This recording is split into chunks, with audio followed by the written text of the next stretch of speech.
గారికి 2024 ఎన్నికల్లో ఓడిపోయిన తర్వాత జగన్మోహన్ రెడ్డి గారు మొదటిసారి పార్టీ యొక్క బలోపేతం కోసం దృష్టి పెట్టారు.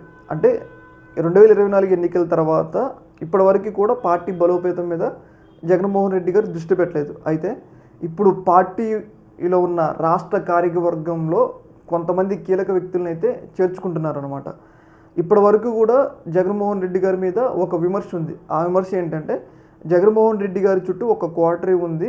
ఆ క్వార్టరీలో ఉన్న కీలక వ్యక్తులు జగన్మోహన్ రెడ్డి గారిని తప్పుదో పట్టించారు. అందుకోసమే 2024 ఎన్నికల్లో ఓడిపోయినామని చెప్పేసి ఒక విమర్శ వైసీపీ పార్టీ మీద జగన్మోహన్ రెడ్డి గారి మీద ఉంది. అయితే దీనిని దృష్టిలో పెట్టుకొని జగన్మోహన్ రెడ్డి గారు పార్టీ యొక్క రాష్ట్ర కార్యవర్గాన్ని కొంత బలమైన వ్యక్తుల చేతిలో పెట్టాలి అని చెప్పేసి నిర్ణయం అయితే తీసుకోవడం అయితే జరిగింది. అందులో భాగంగా ఇప్పటివరకు కూడా రాష్ట్రంలో ఉన్న పార్టీ బాధ్యతలకి కీలక వ్యక్తి ఎవరు అంటే సజ్జల రామకృష్ణారెడ్డి గారు రాష్ట్ర కోఆర్డినేటర్గా పనిచేస్తున్నారు. అయితే ఇప్పుడు ఆ బాధ్యత నుంచి సజ్జల రామకృష్ణారెడ్డి గారిని తప్పించి మరొక కీలక వ్యక్తి అయిన పులివెందుల నియోజకవర్గానికి సంబంధించిన సతీష్ రెడ్డి అని చెప్పేసి ఒక వ్యక్తికి ఈ యొక్క పార్టీ రాష్ట్ర కోఆర్డినేటర్ బాధ్యతలను అప్పగించాలి అని చెప్పేసి నిర్ణయం అయితే తీసుకోవడం జరిగింది. అయితే దీంట్లో కీలకంగా వ్యవహరించిన అంశం ఏంటి అంటే కీలక అంశం ఏంటి అంటే సజ్జల రామకృష్ణారెడ్డి గారి మీద ఒక విమర్శ ఉంది. ఏంటంటే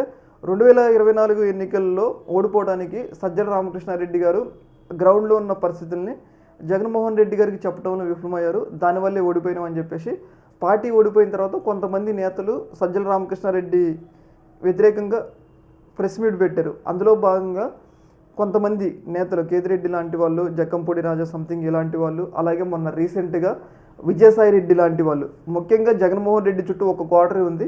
ఆ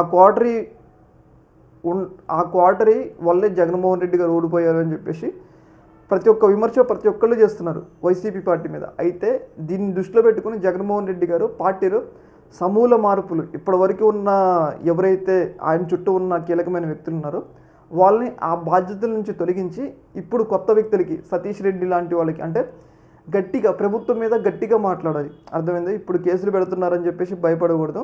కొంతమంది గట్టిగా మాట్లాడే వ్యక్తుల్ని పార్టీలో కీలకమైన బాధ్యతలు ఇస్తున్నారు. అందులో భాగంగా మనకి బైరెడ్డి సిద్ధార్థ రెడ్డి లాంటి వాళ్ళని కూడా మంచి పదవులు ఇచ్చారు. యూత్ ప్రెసిడెంట్గా, రాష్ట్ర యూత్ ప్రెసిడెంట్గా ఆయనకి పదవి ఇవ్వడం జరిగింది కదా. అయితే ఇప్పుడు సతీష్ రెడ్డి లాంటి వాళ్ళు ఆయన పులివెందుల నియోజకవర్గంలో గట్టి వాయిస్ అనమాట. ఆయన గట్టిగా మాట్లాడుతుండు ఇలాంటి రోజుల్లో. ఇలాంటప్పుడు సజ్జల రామకృష్ణారెడ్డిని పక్కన పెట్టి సతీష్ రెడ్డికి కీలకమైన రాష్ట్ర కోఆర్డినేటర్ పదవి ఇస్తారు. అలాగే ఇక్కడ నుంచి జగన్మోహన్ రెడ్డి గారికి అత్యంత సన్నిహితుడిగా కూడా సతీష్ రెడ్డి గారు ఉంటారు అని చెప్పేసి వార్తలు అయితే వస్తామని. ముఖ్యంగా జగన్మోహన్ రెడ్డి గారు తన మీద ఉన్న ఒక విమర్శ ఏంటంటే తన చుట్టూ ఒక క్వార్టరీ ఉంది. ఆ క్వార్టరీ ప్రక్షాళన భాగంగానే సజ్జల గారిని పక్కన పంపించారు.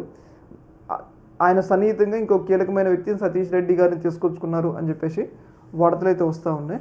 చూడాలి మరి పార్టీ బలోపేతం కోసం ఎలాంటి కృషి చేస్తారనేది వాళ్ళు. ఈ యొక్క అంశంలో మీ యొక్క అభిప్రాయం కింద కామెంట్లు తెలియజేయండి. Okay madam, thank you.